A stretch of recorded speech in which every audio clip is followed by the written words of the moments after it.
Hi, I'm Satya Natrajan, AI leader. Happy to be on this podcast. The evolution of enterprise AI from data foundations to autonomous decision making. Today, we are thrilled to have Rohit Jain with us. Rohit is the senior technology leader, over 2 decades of experience driving enterprise transformations across AI, generative AI, and data platforms. He has an incredible track record of partnering with boards and CXOs to shape AI-first strategies, helping organizations evolve from an inside-led operations to a real-time autonomous decision-making systems. With deep expertise in building AI narratives and native architectures and a history of innovation marked by multiple patents, Rohit brings a wealth of knowledge on how to align technology with tangible business value. Welcome, Rohit. Hey, thanks, Satya. Thanks for having me here, and really excited to be a part of this podcast. Good.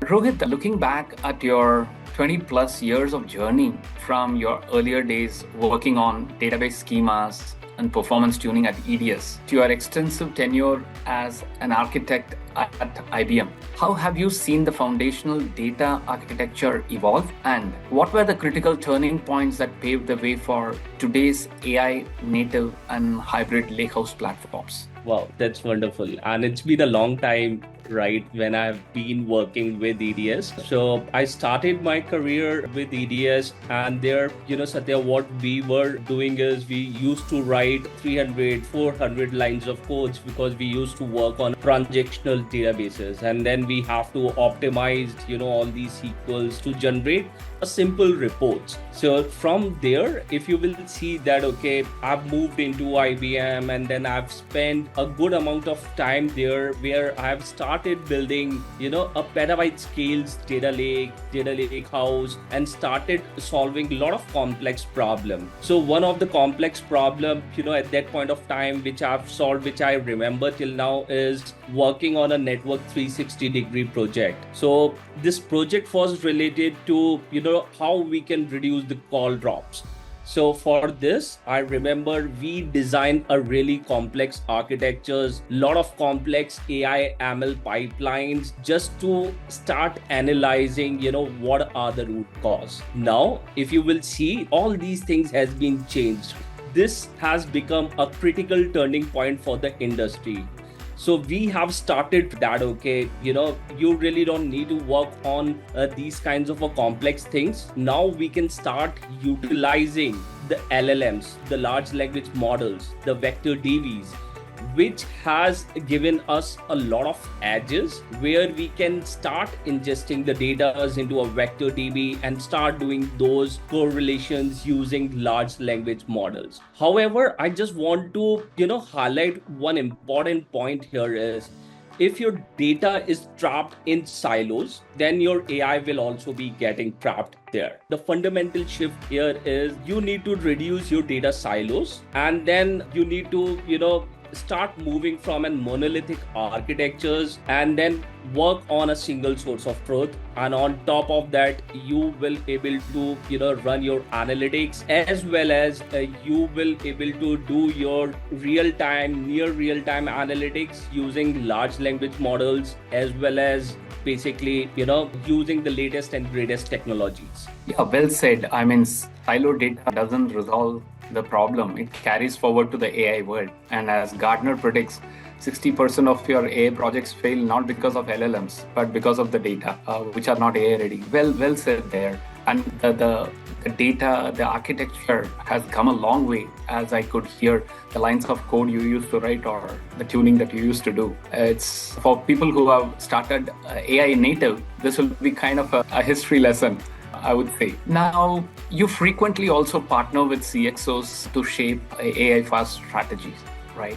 Specifically moving from enterprise towards agentic AI and autonomous decision making. So at that level, for organizations that are still stuck in traditional inside-led operations, what are the first strategic steps they need to take to successfully transition from these LLM-driven architecture to where you want to be? Perfect. First step, what I will suggest is, stop treating AI as an conventional chatbots. Right now, if you will see, around 80 to 90% of the Gen AI initiatives fail to go into the productions, right? And then again, a lot of C-level executives also complains that they are not able to get, a good ROIs out of it. So now, we need to work on that. Okay, how we can, start doing an full automations, how we can reimagine the entire process rather than working on an incremental automations of legacy processes. For example, right, I'll just give you an example.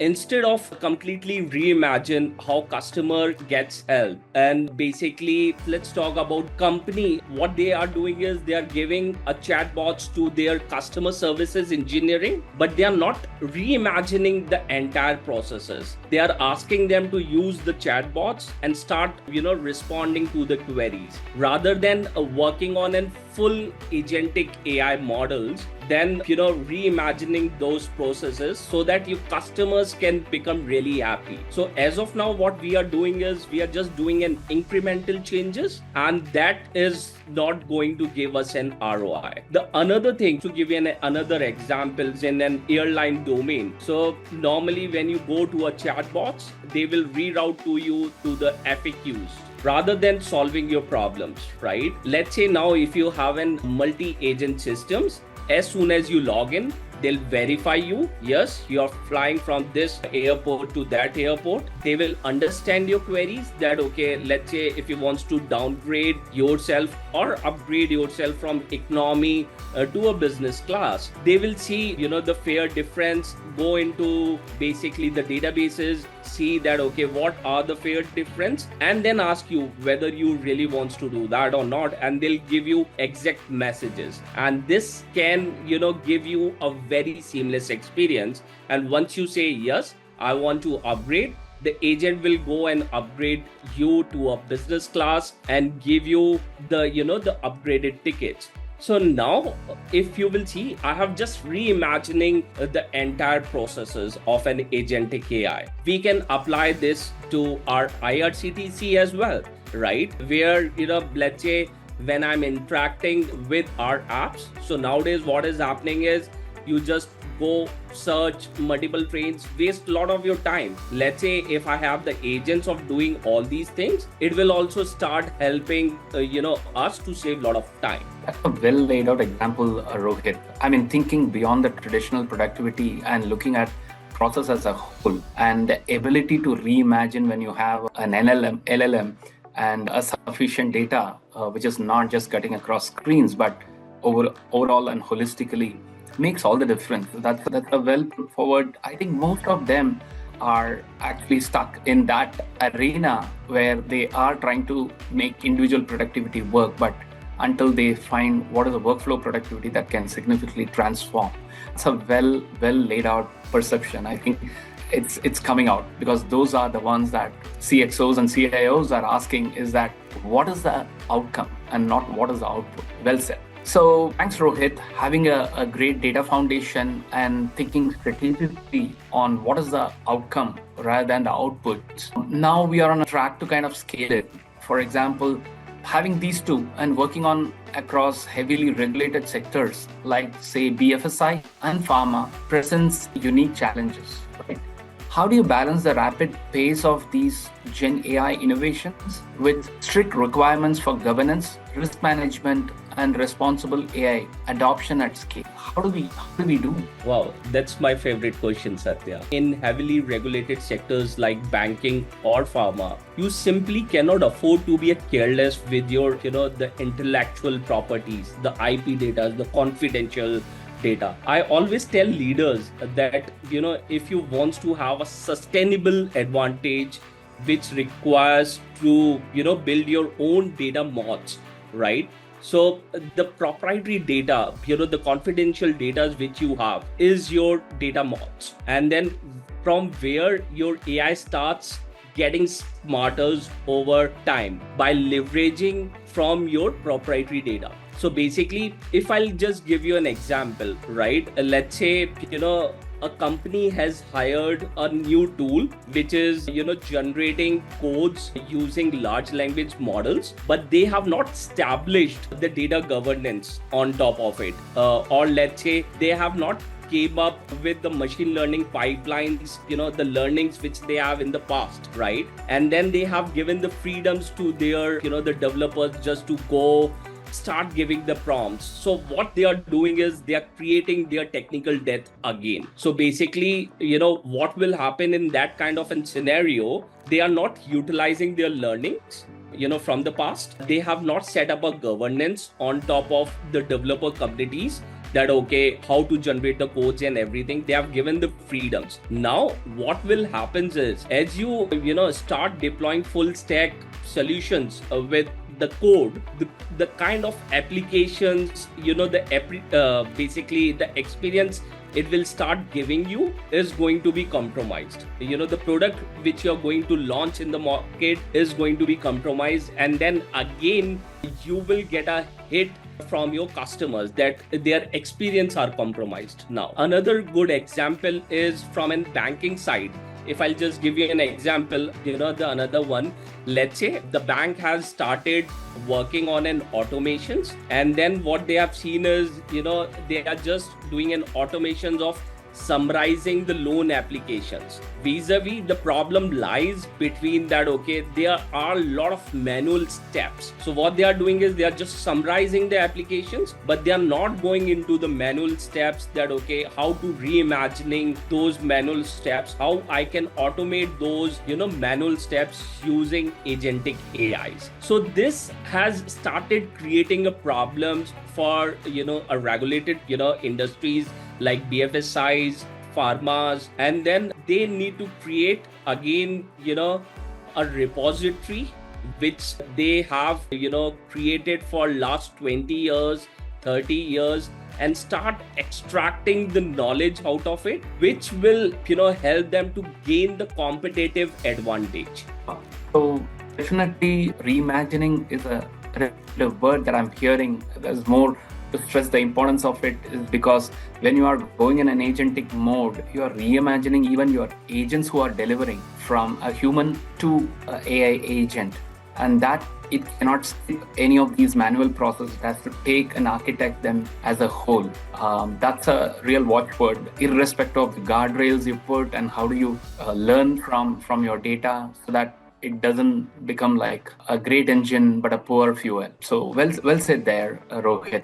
It's well said that having a strong data foundation, having a clear strategy, establishing guardrails, and when the rubber meets the road, many companies struggle to move AI projects from proof of concept to production. Given your expertise in integrating MLOps with GenAI, what are the most common operational bottlenecks you see, and how should enterprise architecture be designed to ensure that these models deliver measurable business outcomes? Perfect. Thanks, Satya. The biggest operational bottleneck for moving pilots to productions, as I interact with the customers day in and day out, is they are, finding a solution first and then finding a problem for it and then try to fix it, right? So what I've seen is that, okay, when you go and start interacting with most of these teams, they will ask the use cases, right? So the company or the enterprise who's running the business, they should know their use cases, because the use cases,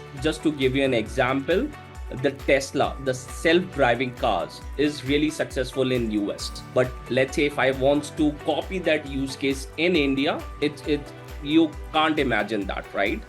The driverless cars running in India cities. Though, yeah, definitely it will come up. But as an enterprise, we need to think about, right, what are the problems we are facing in our business, right? Where are we bleeding our customers, right?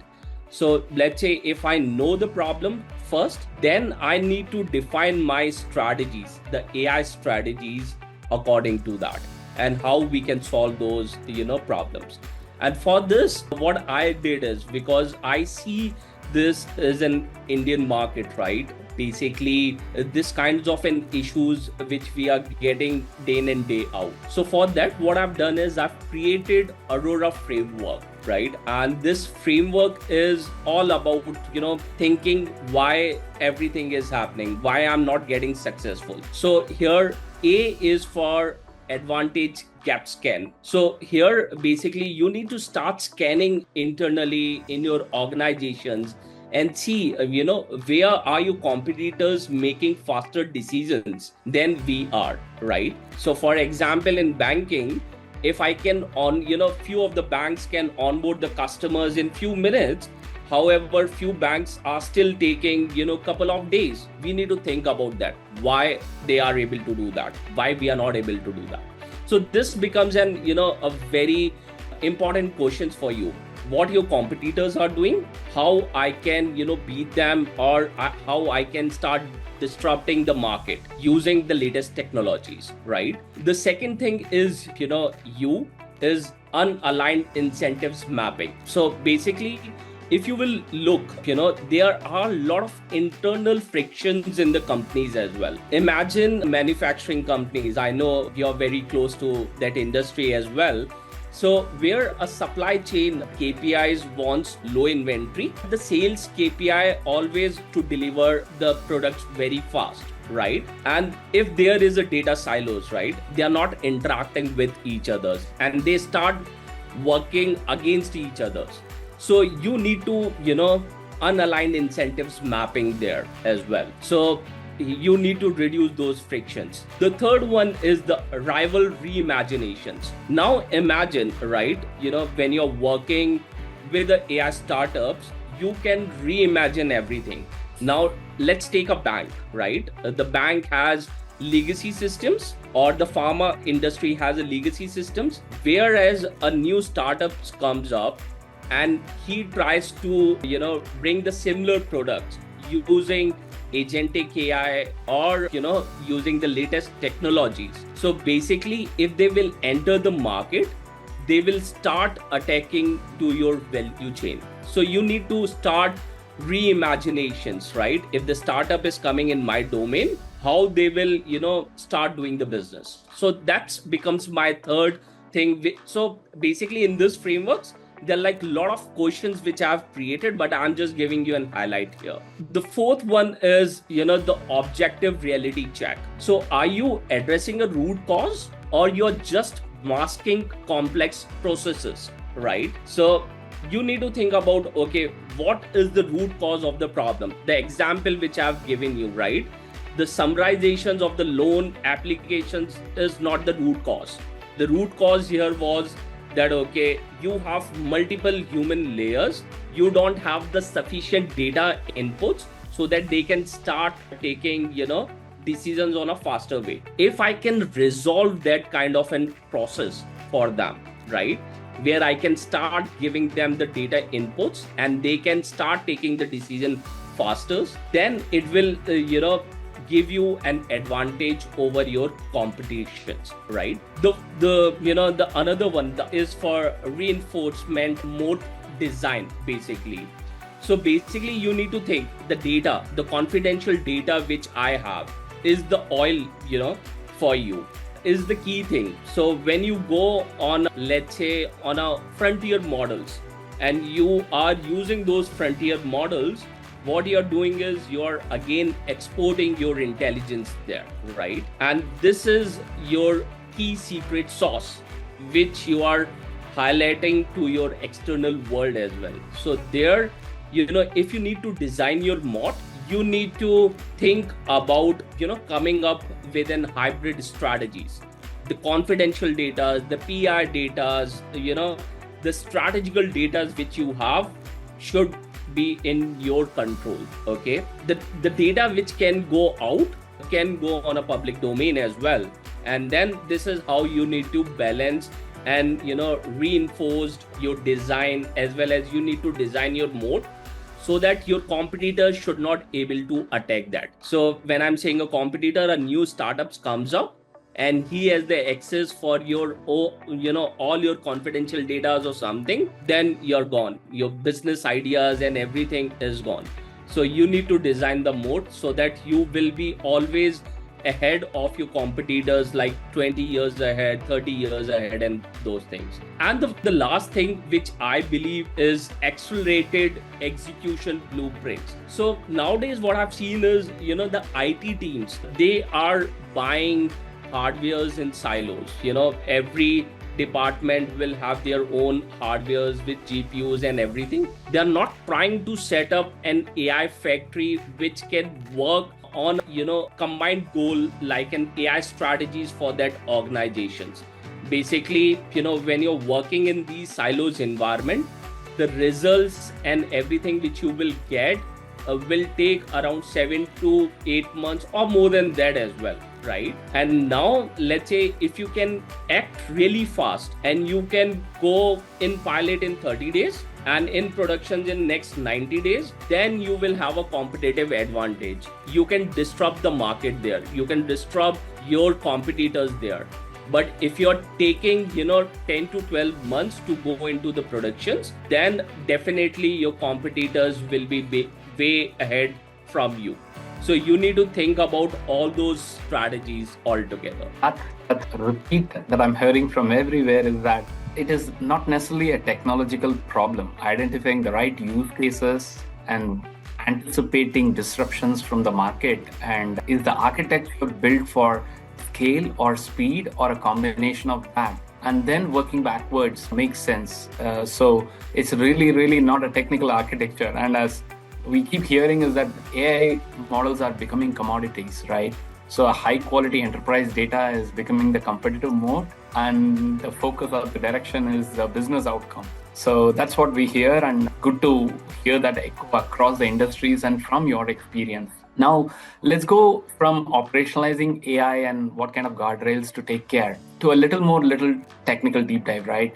You are not just a strategic leader, but also an innovator with multiple patents, such as your work on the managing sparsity in multi-dimensional data structures. Usually they are used in Netflix and other product companies in analyzing people's need. How does your hands-on experience in solving these complex foundational data problems influence the way you design high-level enterprise AI strategies today? Perfect. That's my favorite questions. Having those hands-on technical roots keep me basically completely grounded in reality. So when you're designing a high-level enterprise strategies or an architectures, right, it is very easy that you caught up in an industry hype, right? So there's, sometimes a lot of hype. So because I am always, technically aligned, I have done lots of hands-on, I know what is hype and what will actually work. But because I've spent, years in these trenches figuring out how to optimize, multi-dimensional data structure, how to manage the sparsities, how to manage the data silos, how to, exactly create basically a data lake house, which can be a fuel for your AI, the industry. So basically, which can be a fuel for your AI initiatives, right? Or if you're embarking your AI journey, then how this, the entire data landscape can help you there. So this will basically, this experience gives me a lot of edge because of this, right? The think of an specialized industry firm. So let's say if you just plug in a generic AI, anyone can copy it. But if you use well architecture foundations to train your AI models or fine tune your, the large language models with your 20 years of data, your own proprietary data, right? Then this becomes your moat. And then let's say, this is the strategies which I am suggesting to my customers, right? So you need to create your moat. You need to work with your own data foundations and then fine tune your models, which is very much required in this kind of an industries, right? And then this will give you a competitive massive advantage. Then your competitors simply cannot copy you. So basically, let's say if you're just using a generic LLMs or small language model and you're just doing an inferencing, your competitors can copy you in a month's time, right? But when you have created your architectures with your own proprietary data, you have fine-tuned your models, the guardrails which you have set in your models, right? The governance which you have created in your environment. This will give you a moat, and where you will be always ahead of your competitors, and that competitors cannot copy you. Yep. So the data is good, but the architecture in terms of your learning and your patent is that it should be ingrained in your in-house knowledge, that it becomes your moat and not any generic stuff that is available. And I think that context gives the advantage that we wish to see. Great to hear again. We went all the way from foundations to operationalizing AI, and we are in the present tense, as I call. And now taking this a little forward into looking ahead as generative AI and autonomous systems become more deeply embedded in the enterprise operation. What does truly future-ready operating model would look like to you? And what is that one piece of advice you would give to technology leaders trying to future-proof their organizations today for a better future? Tough one. Okay.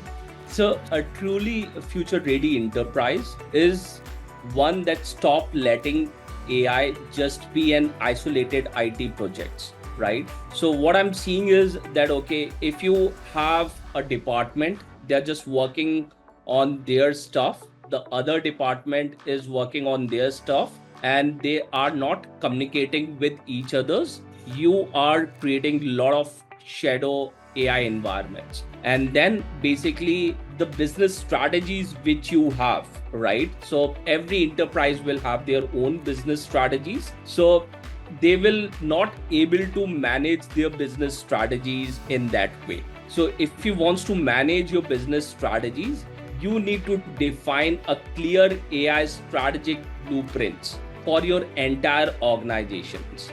So the department cannot work in silos. You need to come up with kind of an AI environment which is centralized, which can become an enterprise brain, whether it is a finance department, HR department, marketing departments, R&D department.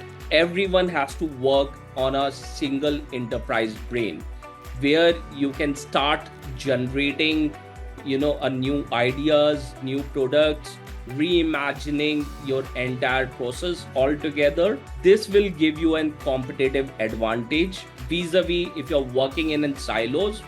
Again, your competitors will definitely going to hit you in that case. So future-proof organizations are not the ones that are stuck in silos and being efficient, but overall, as a company, as a business, the AI canvas is where we all need to look at.